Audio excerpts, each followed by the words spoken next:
Take a trip to Insanity Island. We are now. Whoa! We're back, baby. It's another exciting episode of Insanity Island. It's Patty. It's Patty. It's Patty. Oh my God! We have cats. We have cartoonists on the loose. We have people wearing Reagan Bush T-shirts from 1984. I mean, we got all kinds of insane stuff going on. We've got Tim unbuttoning a shirt like Don Johnson. Yeah, baby. Yeah, baby. Okay, we have a lot to cover today. We've been absent, and I'd like to apologize for our fans out there. For missing us the past, what has been 2 weeks, 3 weeks, maybe 3 weeks. So sorry, everybody. So I apologize to our crowd of 3. Sorry, Tim's dad, my wife, and my mom. My wife won't even watch. That's how bad we are. Okay. And it was her idea. So let's go ahead and kick it off with the story that everyone is talking about and has been talking about. The Alex Murdaugh trial and verdict. I'll go ahead and start it. Whatever you want to call it, I guess it's the ultimate reality TV. Although the actors aren't getting paid. This has been a captivating story, and I think it's because it comes from, it's kind of like the old South. You have literally a family that's been in control of the county for a century. Everybody, all very wealthy, supposedly. Everybody involved is accused of murder. Everyone involved is accused of murder. Everyone involved. So even people that are dead. I'll kick it off with this. We have 4 family members. It comes from a top 1% family. Okay, we have all 4. At some point, they've either been socially accused or legally accused of a murder. And we're talking the mother, the father, and both sons have been accused at some point by not just one person, but lots of people of murder. Has that ever happened before in American history in a top 1% class? I ask you, Richard Sheffield. I don't think so. I mean, I think, and just to clarify, I think the Paul son who was killed was accused of causing the death of someone through a boating accident, like through a boating under the influence. So technically not murder, yes. Okay. Enough. But a death less. I mean, this is and like, you could say he's responsible for it because he was drunk as hell and speeding at night. And they try to cover it up. I think this is as if Andy Griffith, Aunt B, and Opie, all 3, caused the death of someone in Mayberry, and then you found out Andy Griffith was stealing money from the jail and the county, and Aunt B had pushed her maid down the stairs and killed her. I mean, there's all kinds of twists and turns on this that frankly I wasn't aware of. I mean, I'm unlike you, Tim. I'm someone who I didn't see the Netflix special. I didn't really sort of follow this maybe as closely, but you just couldn't help but follow the story and kind of become intrigued the closer and closer it got. So when the more kind of know. Richard, what you're telling me is that eventually Andy had enough and just blew Opie and Aunt B away. Yeah, apparently. Basically. Because Andy was hooked on methamphetamine or opioids or something. Fentanyl. So let me recap the story when I say all 4 family members have been accused of murder. So the father, obviously, killing Maggie and Paul. The mother, Maggie, she has been accused socially, not legally, of pushing their maid down the stairs. And she even got the nickname Murdering Maggie. That's what they called her around town. You have the brother, Buster, who was accused of murdering a person who happened to be homosexual. And then you have Paul, who's accused of, well, you could say he murdered, you could say he accidentally killed her, but nevertheless, he was drunk, speeding in his boat at night, and a 19-year-old girl died. So all four accused of murder. So Pendo, is this why we're so intrigued by this story? No, the reason I'm intrigued by it is because this is an Arrested Development family, and one of the brothers is named Buster. Okay. I think it's great. But Pendo, why do you think this has captivated the nation to the extent where some are calling it the trial of the century? Because you've got 4 people that look like Opie, all of them accused of killing somebody. I don't think that's ever happened before. They're all red-haired, yeah. They're all. That'd be like plus, in the Lizzie Borden thing. Here they are. They are. There they are. They're all redheads. Hey, what And, and she wears fur, which is really out of vogue. You know, Oh, the PETA people would go nuts. Richard, did you change that? did I what? Did you put something up there and showed the family? Yes. Wow, awesome. Good graphics there. Good graphics there. So Cool. So Awesome. Richard, what's the probability that Alec Murdaugh did indeed kill his wife and son? Yeah. Well, yeah, we talked about this back in the green room, and I think you felt like you could never be sure. So just because It's all circumstantial evidence.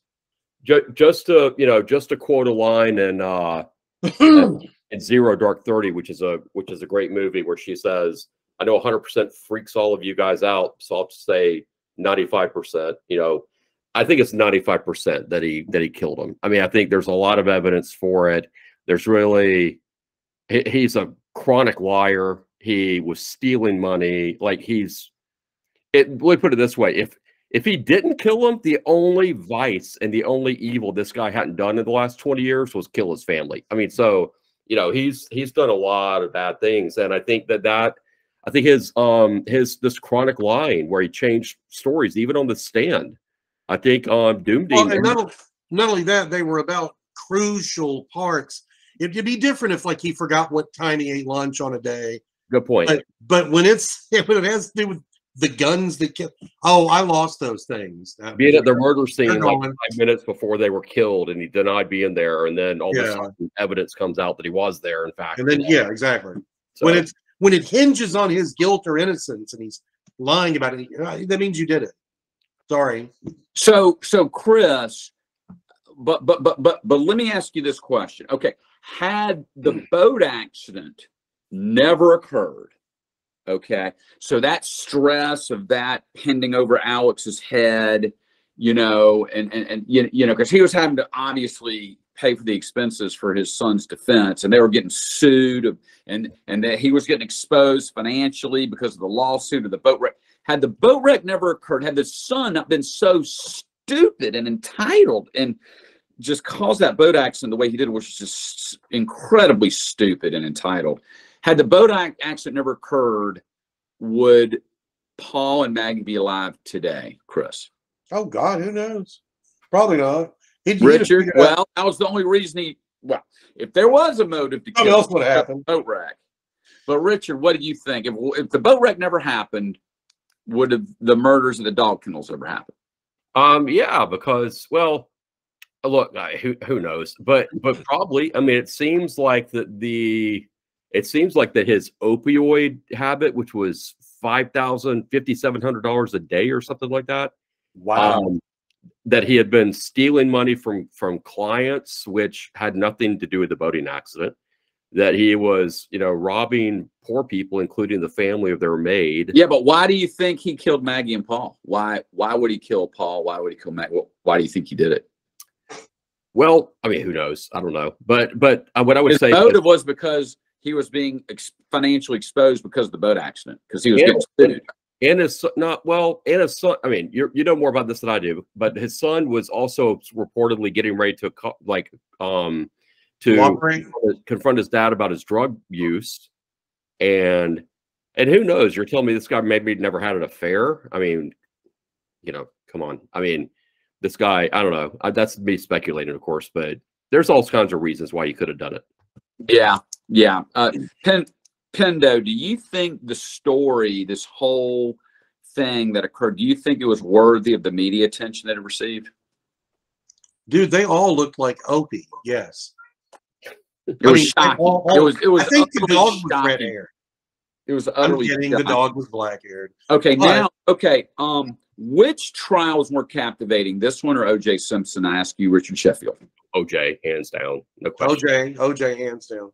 O.J. I mean, for 1,000 reasons. I mean, OJ was Yeah. was world famous. OJ was an actor. He was, you know, an elite athlete.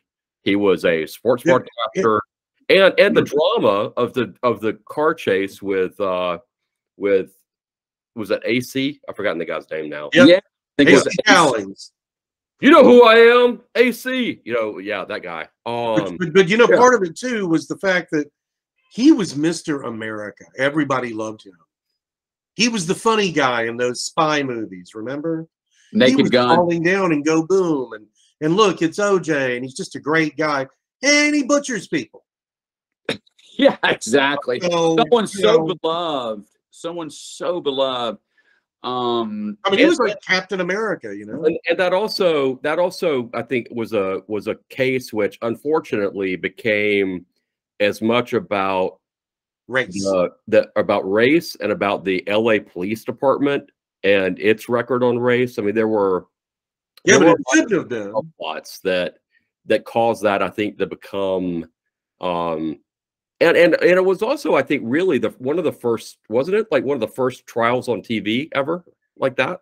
One of them, but it also was the first with DNA. That long, yeah, that large of a celebrity probably was. And Yeah, but you know, their argument was the most ridiculous argument I've ever seen. These two cops who were about to retire with no blemishes of any kind of accusations of racism against them in 30 years, out of nowhere go, you know what? We're going to set this dude up.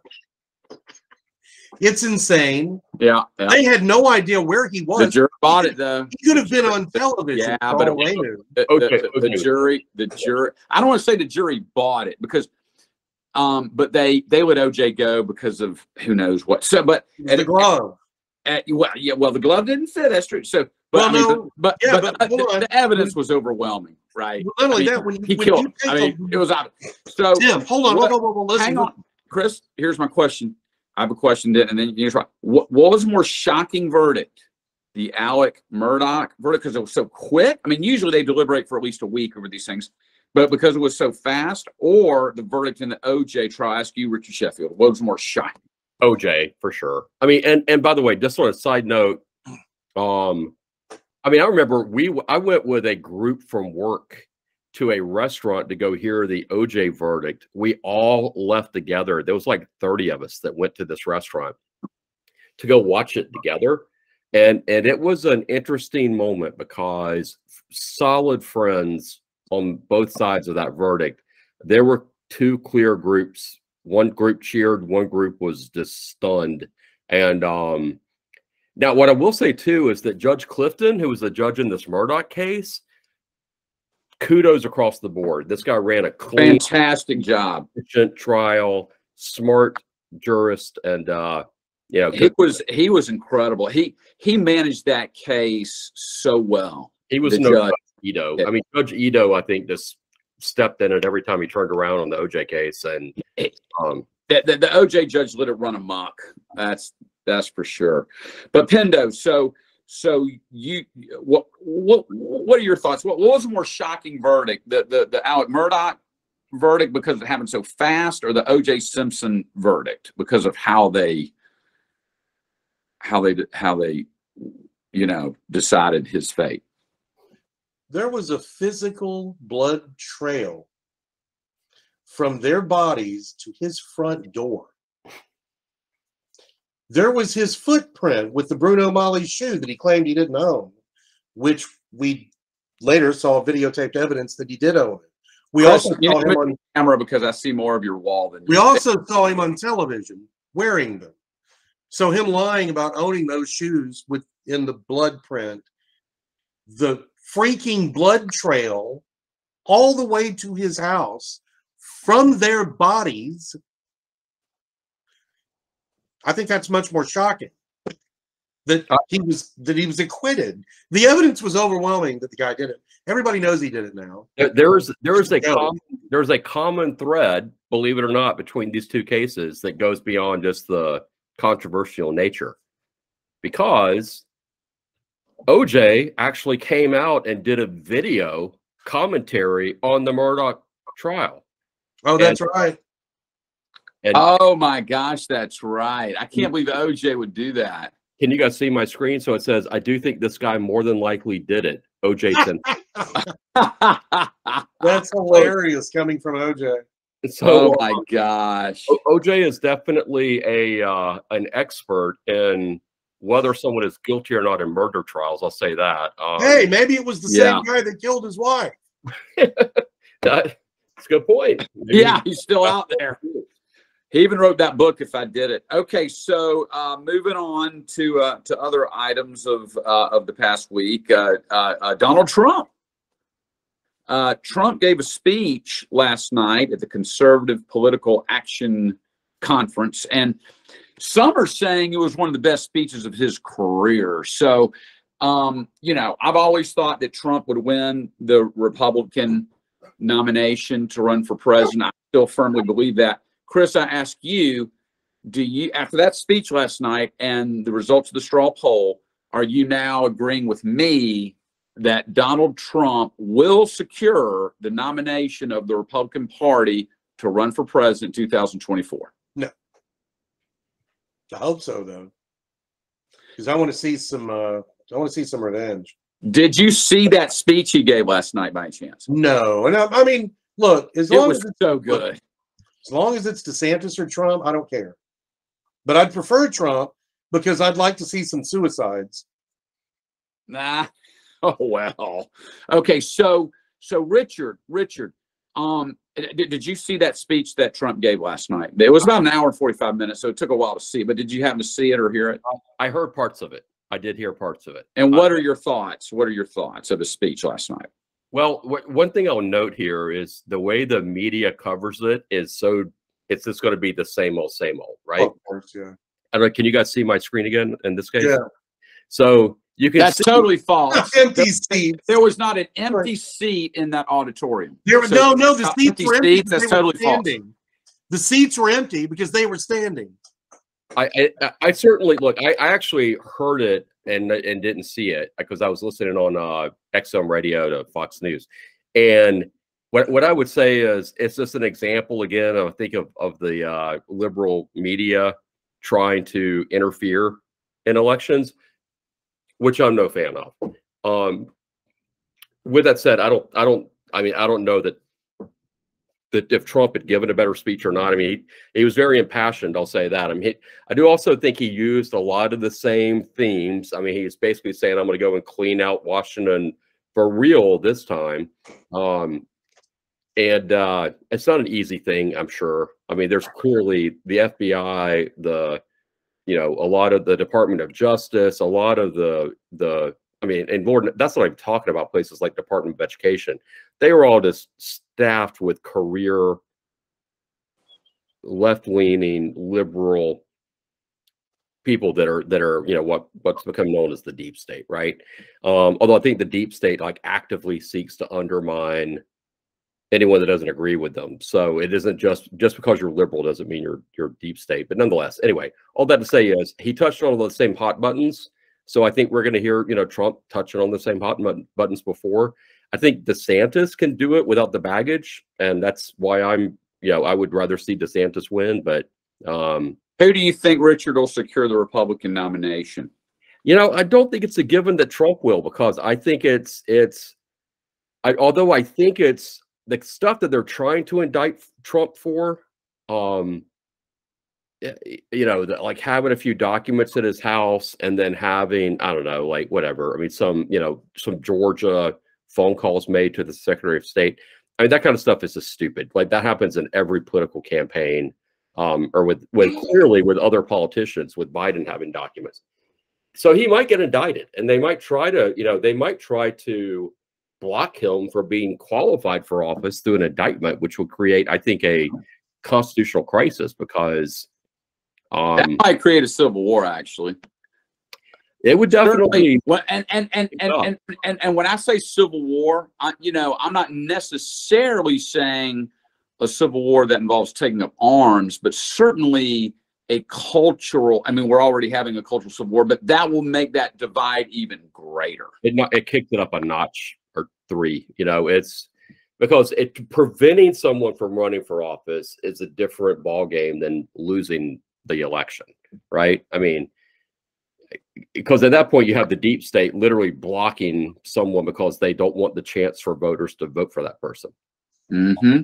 Now, all that to say is, I think California, there are states like California and New Hampshire that are Republican states where Trump isn't polling well, and so I don't think it's a given. I think that, you know, I think Trump is never. Nothing's a given, but if you had to make a prediction, what would it be? If you had to make a prediction right now, what would it be? Yeah, if we were to like lay money on it, I think it's probably 60%. Like I would say probably like $60 out of 100 on Trump, maybe 30 on DeSantis, and then 10 on other. Okay. I think it's going to be Trump, and I'm going to tell you the reasons why. We all love Ron DeSantis, right? I mean, every Republican out there loves Ron DeSantis. I love Ron DeSantis. I think Ron DeSantis will make a great president one day. I just think his time is not yet there to do it. I think that there's millions of Republicans that want to see Trump do it because they think he earned it, and they think he got cheated out of the last election. And, you know, if Trump were to do a rally in the middle of Ohio, he'd attract 50,000 people. I think DeSantis would get about 3,000 or 4,000 people to show up, maybe. So Trump still has a massive following. And he has the charisma, and he has the energy, and he has the intelligence, and he has the fight in him to do it. And, you know, I think he'll, even if Ron DeSantis does decide to run in all 50 states, I think he'll beat Ron DeSantis this go around. And next go around, then I hope Ron DeSantis gets it, because Trump will be probably just, he'll probably be done for 2028, right? So I'd like to see DeSantis run in 2028. Hopefully he won't run this time, but if he does, I think Trump wins. Pendo, I think you think I'm right or wrong about that. I think Trump is old, and that's another thing. I think his health, potentially. I mean, you know, I don't know. I mean, I don't know what his health is like, but I think he could have health issues just like Biden does, because they're both, you know, deep into life, right? And speaking of which, is Biden going to be the nominee in 24? Pendo, ask you. No, he'll probably be not vertical by then. So who's it going to? And his body's, he can barely walk upstairs. He doesn't know where he's at. So who's it going to be? I'm not saying that in a mean way. No, I understand. But who's it going to be? I just don't know. You know, Kamala Harris? No. Her own party hates her. So who's out there? God, I guess Michelle. I guess Michelle Obama. Richard, who do you think the 24 Democratic nominee will be? Yeah, I think it very well could be Michelle Obama. I think Hillary could come out of the woods after her long walk in the woods. Gavin Newsom's going to run, but I don't think a California governor, you know, and you know, ironic I'm wearing a Reagan shirt, but I don't think a California governor can get elected nationally. So I think it's a female, and I think it's going to be either Hillary or Michelle Obama. Wow, two terrible candidates. Okay. One other thing, by the way, just a quick note on Trump. I don't know if you guys saw this, but Kellyanne Conway and her husband George Conway are getting divorced after 20 years. I saw that. Finally. I was, yeah, finally. It was. Well, I mean, it was ridiculous. Well. The ridiculousness of it all is that her husband urged her to go work for Trump, and then all of a sudden she gets immersed in the Trump culture, and then this George guy just totally goes against Trump, so he kind of stabbed his wife in the back there publicly. I mean, it was bad. It was bad. That George guy just totally misplayed that. He totally misplayed that. Yeah. It sounds like they stayed together, or she stayed with him for their daughter. And now that I think the daughter's going off to college, she's like, okay, we're done. You know, I mean, he basically was publicly trashing her boss. And her, really, You know, because what are you doing? it was Yeah, her. keep your mouth shut. Just don't talk. You know, it's not that hard to do. Happy wife, happy life. He does not believe in that, apparently. Okay, so the legacy of Jimmy Carter versus Richard Nixon. Who is hated more? I ask you, Richard Sheffield. I think that Richard Nixon is hated more for sure. I mean, I think that Carter, if you had polled me in 1979, who was hated more at the end of their presidency, I think the word hated would still fall to Nixon, because Nixon, Nixon was this did some bad stuff. Carter, I think, would have polled as the worst of the two in terms of policies. So that's my answer for you. Pendo, what do you think? Jimmy Carter was a son of a bitch. He never met a dictator he didn't love. I couldn't stand the guy. He would use funerals as political weapons against the Republicans. He was a terrible human being. He'd hide behind Christianity and trash the United States. He'd go to Cuba and stand behind Castro wearing his little gray outfit like he's one of his subjects and trash us. And he can go to hell. That's Obama. You're talking about Obama. Jimmy Carter. No, they both did it. They both did it. Jimmy Carter was a terrible, terrible president. But here's an interesting thought. Had Richard Nixon been a Democrat, like had the whole Watergate thing happened now, exactly the way it did, and Richard Nixon was a Democrat surrounded by Democrats, would he have survived? Would he have been impeached? Ask you, Richard Sheffield. If I'm sorry, say it again. Had Richard Nixon, had Watergate happened today, exactly the way it happened, and Richard Nixon was the president, Richard Nixon was a Democrat, surrounded by Democrats, and all the media Democrats, no. would he have been impeached? No, well, no, because the Washington Times would have never, Washington Post rather would have never written the story. I mean, they would have killed the story the moment Woodward and Bernstein would have walked into the office of the editor, and the editor would have said, "Boys, go out and go grab yourself a nice dinner. Here's $100, and they just forget about it." Richard, you're absolutely right. They were just as left wing. Correct. They were just as left wing back then. We just didn't know they were until Rush Limbaugh. Oh, Rush did expose them. Well, yeah, because they had the that thing on the radio. What was it called? The Freedom. Oh God. Oh, what was that law they got rid of in 1987? And it allowed for Rush's show to take off. Where? Oh, the equal time law, yes. Yeah. Yeah. Well, that made it where you could have a guy like Rush Limbaugh. Right. He was the very first one that really spoke like that. What was that And law? Why'd you have to have a special law to have a Rush Limbaugh? It just said that if you were a broadcaster and you gave time to a political view, you had to give equal time to a countering political view. And they wouldn't have been able to afford that. Right. So until they got rid of that, it was a way to stifle conservatism, really, is all it was. Because nobody wanted to hear their crap. Everybody wanted to hear Rush. And when they got rid of that, he exploded. He was on 700 stations pretty quickly. He revitalized talk radio. I have an interesting sort of story that I think might interest, again, some in our audience, about a book that I read called Guest of the Ayatollah. And it was about the hostage crisis with the Iranians, written by Frank Beckwith. I'm sorry, not Frank Beckwith, excuse me. It was written by, it's one of my favorite book too. The guy that wrote Black. You brought that up a few weeks ago in the podcast. Yeah. And so the guy who, was the Special Forces commander, was who had literally founded Delta Force to go rescue the hostage, was a guy named Charles Beckwith. And Charles Beckwith was a University of Georgia football player. Really? Yeah, he played football for Vince Dooley, and he went on to found Delta Force. That was like what he became known for. Anyway, there was a story where where Charles Beckwith goes into the Carter Oval Office before the hostage rescue mission to explain to the president what is going to be done, what the tactics are. They've decided, how they've rehearsed. And Jimmy Carter tells Colonel Beckwith, "Can you please do this without injuring any Iranians?"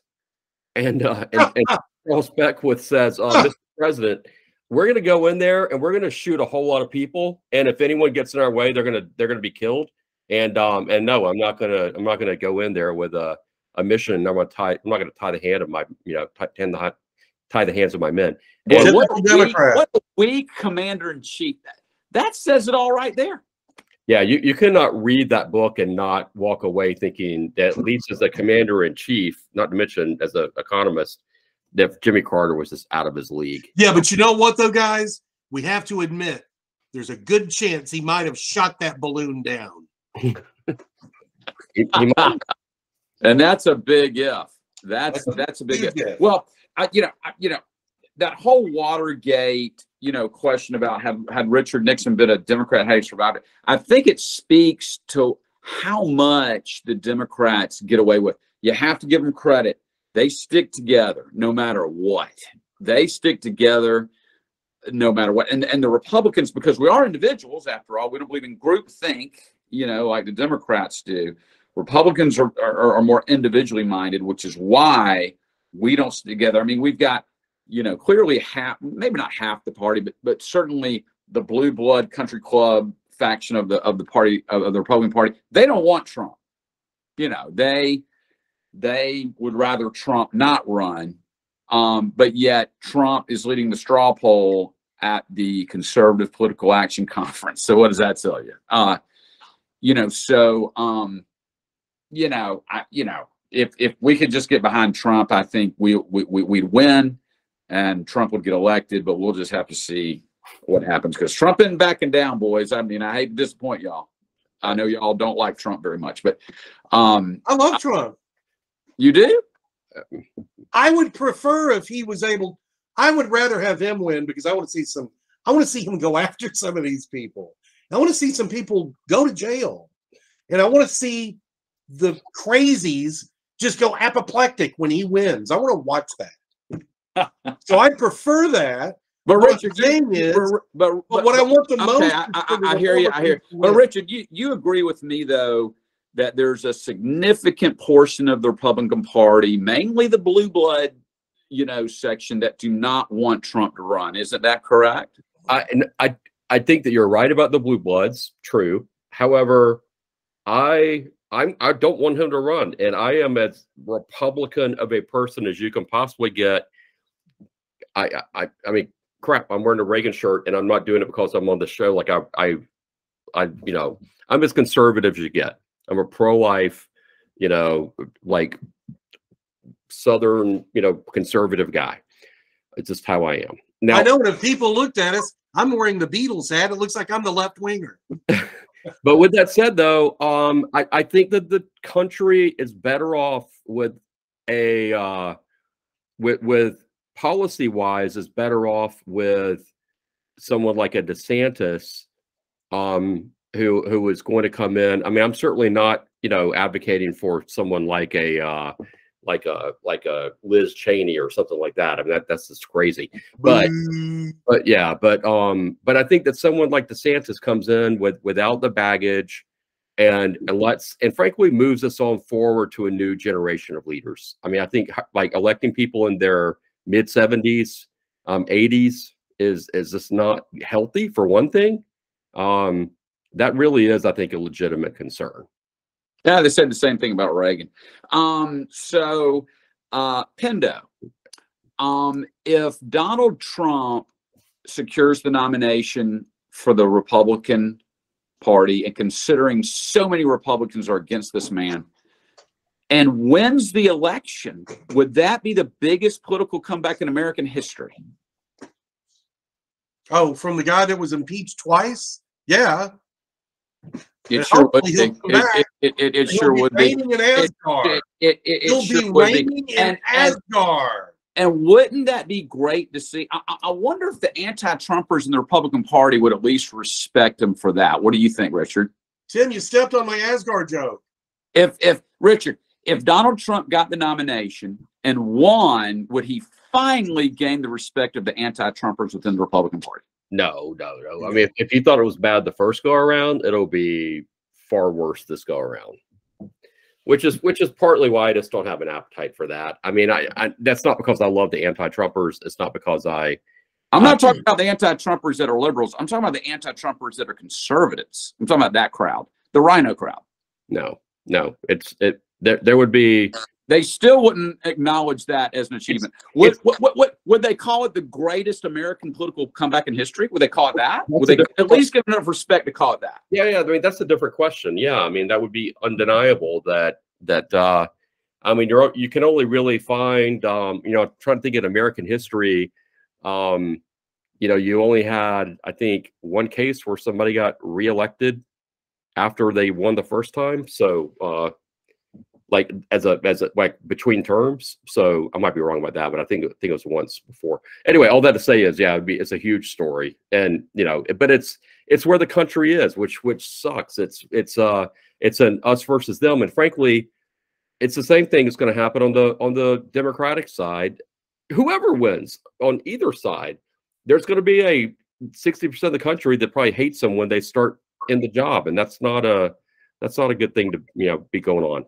Why do Republicans? Why is there such a large group in the Republican Party that hates Trump, Chris Pendarvis? Can you explain it to me, please? Well, yeah, everybody knows why. Why? Why? He says mean tweets sometimes. That's it. He says mean tweets sometimes, and that's why they hate this man. Yeah, because these people love to act all conservative till they get elected, and then when they get in there, it's, well, we can't offend, and well, we have to get along to go along. And it's like, yeah, you keep selling us down the river, don't you? Don't you, John McCain? Don't you, Romney? Don't you, Boehner? Don't you, Mitch McConnell? That's why Trump got elected, was because of people like that. Yes, understand, but why are there so many? I mean, like, I can't find a single Republican in my circle of friends that wants Trump to run. Not one. I'm the only one in my group of friends, the only one. But I'm wondering why that is. And Chris, you're a smart guy. You follow politics, and you are. I need someone other than Rich, because Richard's tried to explain to me 100 times. I still don't get it. Pendo, I need to hear it from someone else. Why do so many Republicans hate Trump? I don't know, but I can see your friends on the green, and here comes Tim, and they're like, oh, here he comes. Here comes that Trumper guy. Because he's like the rich guy that is never really accepted by the other rich. That's really what he is. He's the guy that wants, he wants to be invited into the club, but you can't ask, you got to be invited, kind of thing. And he's an outsider. So is it because so many Republicans, they don't like outsiders and underdogs? You've got a lot of Republicans that just want to be part of the power club. They want to be invited to the parties. They want to have the New York Times speak well of them. That was the McCains and the Romneys and all that. You notice how they were Satan incarnate when they were running. But after the election's over, it's, oh, he's such a maverick, and he's such a good person. And then he runs and oh, he's a freaking devil, So these stupid rhinos don't get it. They will never be accepted by that class. It's only if you agree to be second class. And that's what these Republicans are used to. They're used to, hey, we have a seat at the table, and they're letting us hang out. We have power. We have cash. And so this sure is fun. And Trump is like a bull in a china shop. He's just coming in there, breaking everything, throwing everything around, and pissing them off. He messed up their Tea Party, is what it is. Even though the Tea Party supported him more than anybody. I mean, the Tea Party is really how Trump got. No, I meant not that Tea Party. I meant they're having a Tea Party. Yeah, no. I hear you. there was a horrific car accident in Athens, and the timing was so awful. It was the night of, or the early morning after the celebration parade, where we had 2 students killed, one of which was a student athlete on the University of Georgia football team that just won its 2nd national championship. And there's a lot of investigation going on. Apparently there was some drag racing occurring, which was, very stupid. And then there was a lot of drinking, and Javelin Carter apparently was drag racing against the vehicle that wrecked, where 2 people died. So, should this investigation be going on, and what do you think is going to happen? I ask you, Richard Sheffield. Yeah, so I find it, there's no question that I don't want people drag racing on public streets. I don't want to, they should be drag racing anyway, but they were on public streets drinking late at night, driving in excess of 100 miles an hour, going around corners and curves. And 2 young, innocent, I'll say innocent, but 2 young people in the beginning of their life got killed because of it. What I do find a little difficult is that the City of Athens Police Department this week waited until the NFL combines were going on to hit Devin Carter with 2 misdemeanors and a warrant for his arrest. And I kind of just found myself going, you know what, on one hand, he shouldn't have been doing that, and he should suffer some consequence for it. But on the other hand, 2 people have died. I mean, do you not think Devin Carter or any of the other guys that were involved in it are not going to go around for the rest of their lives crushed, by having been involved in that? And is the City of Athens made safer by having 2 misdemeanor charges brought against Devin Carter? I don't know. I kind of feel like sometimes you kind of say, you know what, that was really bad. Bad things happened, and we're just going to close the book on this and just encourage everybody to not do it again. I don't know. It's hard. Yeah, it certainly is a tragedy. And, as more comes out of the story, like, I don't think any of us realized there was drag racing going on, right? I mean, that's a pretty new development, correct? My screensaver literally has Jalen Carter, stuck here in the back holding his finger up. So I think we're saying his name wrong, but Carter, anyway. Is it Devin Carter or Javelin Carter? Javelin or I thought it was Javelin Carter, but I don't know. At any rate, I didn't even know he was involved. I mean, we're talking about a top 5 pick in the draft. I mean, we're talking about a future multi-millionaire here. It's just a shame to see him throw his life away over a stupid thing where 2 people were killed, and it may have been as a result of what he was doing. Let's face it. I mean, he might have been encouraged. I guess we don't know enough. We don't know enough at this point. But it's just college students that are drinking are going to do stupid stuff, right? Right, Pindo? He'll be fine. He's an athlete. Yeah, but it's I don't know. I mean, I'm not saying even in this particular case. I mean, is there a point where you kind of just say, and I'm not, the person who was drinking and driving for sure is dead now, and I just in some ways think the families of the 2 people that have died are probably hurt even more by just prolonging this whole thing. I don't know. It's hard. It's hard to say. There's no easy answer here because you want to discourage it from happening again, but is this really going to discourage it by having an NFL bound player, top 5 pick in the NFL draft, getting 2 misdemeanor tickets in Athens? Well, right. It depends on what. Yeah, but at the same time, you have to discourage what may have caused the accident, which is drag racing, right? I mean, if he goes away, scot-free, and it turns out he did have something to do with those deaths, and he's got to face the consequences, right? Well, drag racing, if it isn't, it should be a felony. It's not. I don't think. I mean, I don't know. He was charged with 2 misdemeanors, so I'm not really sure. I mean, you could slaughter a family doing that. No, it's that drag racing is not safe for anyone. That's for sure, and it's or not anyone else on the road. They do it all the time in Atlanta. I mean, you see clips of it. You see what they do, those donuts in the middle of those intersections in Atlanta all the time. And you know, I mean, drag racing has made a comeback for sure. I mean, it's going on quite a bit. Okay. Does anyone have any other topics they wish to discuss? Pendo? Yes. Goodbye, Lori Lightfoot. Oh yeah. I'm That's glad a good you lost story. by 84 points. And the first mayor in Chicago they say in 40 years, but it's longer than that, that didn't win re-election or become part of the runoff. They have a runoff every election. Because their law is that you have to get over 50%. And it's always been like that. So they have to, they almost always have a runoff. She didn't even make it to that. And if you look to see what she lost by, it was by 84 points. So everyone there, I don't see how she can call it racism and sexism. 84% of the city voted against you. It's Well, yeah. I think she was elected. First of all, it just shows that you can't. Yeah. You can't hold office just because you're good looking. I mean, there has to be more. And that is a babe right there.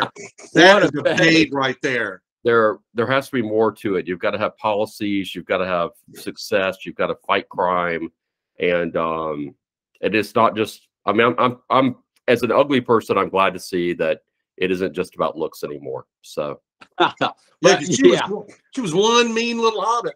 Didn't she though? Wasn't she the quintessential representative of wokeness as far as a elected, you know, politician? Richard? you know what? I don't really know. I mean, all I know is that dozens and dozens of people every week in Chicago were getting murdered, and she blamed the guns, not the criminals. I mean, she clearly didn't have an answer to crime. You know, there's a lot of flight out of Chicago on the part of businesses, and middle class and upper middle class Americans are fleeing that area. And she was chastising the business owners for not having more guards and security. It's like, what are they paying taxes for, lady? It's the same thing that's happening in San Francisco, in Los Angeles, in New York. I mean, how is it any different? You know, there's these big city mayors that are, and you look where crime is the worst. You look, you know, cities like Memphis. You look at cities, you know, like New Orleans. I mean, cities where there are true problems going on in society. And just pick a big city randomly outside of states of Florida, Arkansas, Alabama, and Texas that are safe right now. Montana. Can you pick one? Yeah, well, yeah, Montana. But is there any city outside those states over 1 million people that's safe? Ask you, Chris Pendarvis. No, not anymore. No, I mean, we've got all these George Soros appointees everywhere that aren't. I mean, it doesn't matter what the cops do; they're not going to put them in jail anyway, and they know this. Did you see Portland lost their last Walmart? No way. There's no Walmarts in Portland anymore? Not now. They were, Really? oh my God, they were, because they don't prosecute anybody. People were leaving with carts full of stuff and just stealing. And that's just, you know, they can't afford that. But So what they if finally packed their stuff Walmart's up going and to pull left. out of Portland? Aren't they going to pull out of just about every big American city outside of Texas and Florida? I mean, they can't just be in Texas and Florida, right? I mean, they have to. it's CVS that shut down, or somebody, one of the Walgreens. yeah, shut down all their stores in San Francisco for the That same was reason. Walgreens. Yeah, Wow. you can't. I mean, doesn't that send a message to these leaders that maybe your policies aren't working? No, No. Do they care? No. Why don't they care? because that's not why they're in office. You thought they were in office to care about you? When we were in college, That's cute. I like that. That's cute. if you had walked into Jimbo's when we were in college and just waved at the guy behind the counter and then picked up, you know, a 12-pack of Bud Light, grabbed some chips and, you know, I don't know what else, you know, a couple candy bars, and just waved and walked out, would you ever even think of doing that? No. I mean, No. I mean, now it's just commonplace. Yeah, I They mean, know they're not going to be. I mean, this is like We live in Mad Max. This is it. The Purge. This is it. It's on the verge for sure. And look, and I'm not saying like we went to a Hawks At game. least in the American cities, it is. In the small towns, it's still safe. We went to a Hawks game this past week and felt safe, had a good time. You know, I love Atlanta, but there are parts of you know the U.S. that are and just entrenched with zero respect for crime, and the attacks on the police that occurred, you know, 2 years back have done nothing to help that at all. And, and George Soros. I mean, there's been a multi-pronged attack on justice, and meanwhile, the Department of Justice is you know consumed with you know chasing after political opponents and pastors who go pray outside abortion clinics. You know, wait a minute. We do have another victory that we forgot. It's very important. The Attorney General. Hold on. Hey, Patty. The Attorney General for St. Louis is getting canned in Missouri. You remember that, don't you? Oh, the Attorney General for the state. What is she getting? Removing her from office. What is she getting fired for? Well, her record shows that she just doesn't do her job to begin with. But the last final straw was this athletic soccer girl that had a scholarship to go to one of these colleges, gets run over and she had to have her legs amputated. She almost died because of this knucklehead that this woman refused to, and he had a huge rap sheet and a criminal record. She let him out, no bail. He goes and does that. The Attorney General finally said, to hell with it, we're removing you. And of course, she claimed racism. This is all political. It's like, well, whatever, you're removed. Yeah, exactly. Well, that is a win. It's a huge win. Any other topics before we sign off another exciting episode? Yeah, well, I have one. Merrick Garland came before what's going to be probably one of many appearances before Republican House investigative committees at this point, and had to start giving answers for policies from the Department of Justice. And he was asked by it might have been a senator, but I'm pretty sure it was the House. He was asked, you know, to explain why, on one hand, thousands of attacks have been happening on crisis pregnancy centers, on churches, houses of faith around the country, and without any prosecution, courts buildings, you know, things like that, without any prosecutions. On the other hand, there is a pastor who prayed outside an abortion clinic during the day and had his young son with him, and this freak came up and started accosting his son, and this pastor shoves this guy. 4-year-old son, by the way, 4 years old. Yeah, 4-year-old son. He gets shoved and pushed and attacked by this man. So the pastor jumps in and shoves the man away from his son. And days later, the FBI shows up with a dozen agents armed with shields, with automatic weapons. No, David. I mean, Richard, it gets worse than that. Richard's mostly right, but it gets worse than that. What happened was that this crazy guy did what Richard said. The preacher did what Richard said, and he pushed him off of his son. The guy was attacking in self-defense of himself and his son. Self-defense. Right. Okay. Right. Anyway, the guy fell down and hit his head.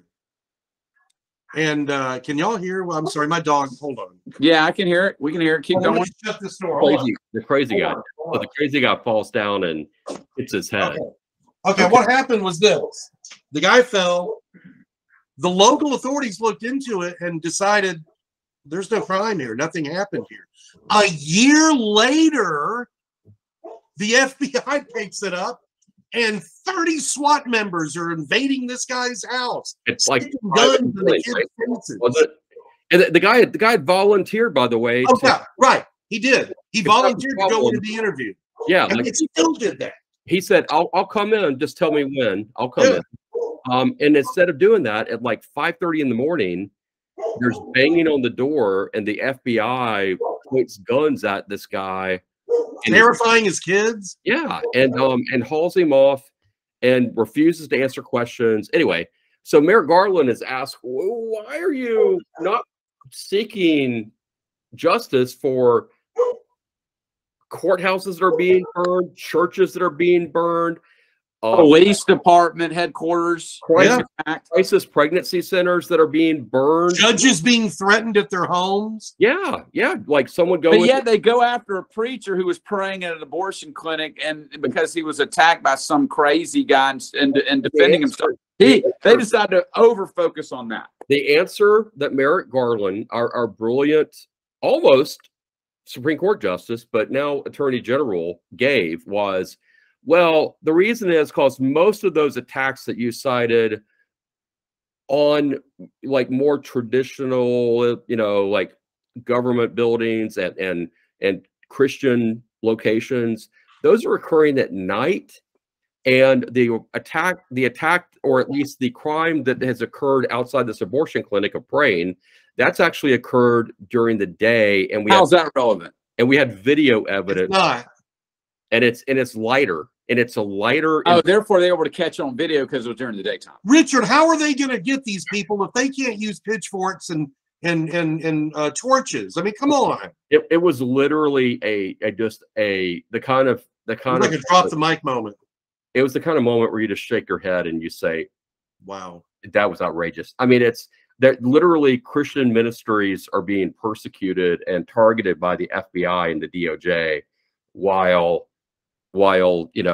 literally buildings burned down, torched, defaced, attacked, and services interrupted by people, that are chanting about, their own causes. And on the other hand, this guy's praying outside an abortion clinic quietly during the day, and his son gets attacked. And so what ended up happening to him? Did he have to go to jail or anything? Like they raided his home. So what happened? So he got arrested, and now he's pending charges for by not by the local whatever.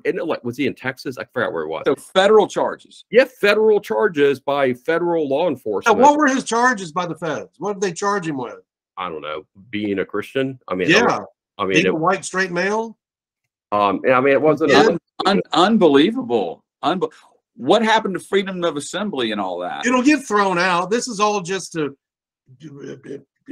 intimidate everybody. This is just to make people scared to do what the guy did, which was to pray in front of an abortion. It'll get thrown out. He didn't commit a crime. He defended his son.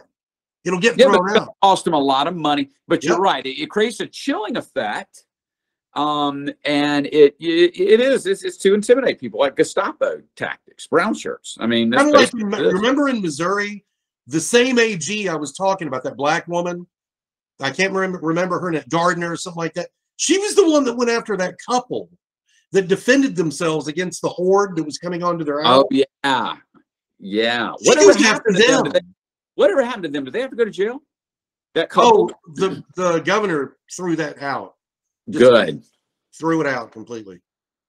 Good. Okay. Any other final comments, Richard? NCAA tournament is coming up, so we should have fun talking about the March Madness. Unfortunately, Georgia is nowhere in the conversation remotely. So Georgia didn't make the tournament. Georgia didn't make it again. Well, no. I mean, the SEC tournament occurs this week, but Georgia. So if they win that, they're in, I guess. No, they're not. I mean, they have less than 1/10 of 1% chance to win. I have a better chance of going to that than they do. Yeah. Doug has a better chance of winning. Well, I thought Georgia was pretty good this year, at least in the first half of the season. They did. They played better than they played last year, but it's all relative. The last 4 games they lost. They just lost to South Carolina, who sucks, and then they really bad, and then they lost their previous 3 games by between 35 and 20 points. Isn't it weird how the teams that have good football teams usually have really bad basketball teams, and vice versa? Alabama does this year. They've got a legitimate chance. They've got one of the better teams. It's what's curious is why can Tennessee, Alabama, Auburn all have good teams and Georgia not? Now, with that said, with that said, Coach White is new to the Dogs, and also I've been here for a year. He inherited a team that has collapsed, before he got there. So let's see what happens. But we'll see what happens. All righty. Well, thus concludes another exciting episode. Yo, baby. In All right. Sandy Island. It's insane. Richard, later. Tim, later. And I'm going to hit stop recording now. We speak again. Later, man.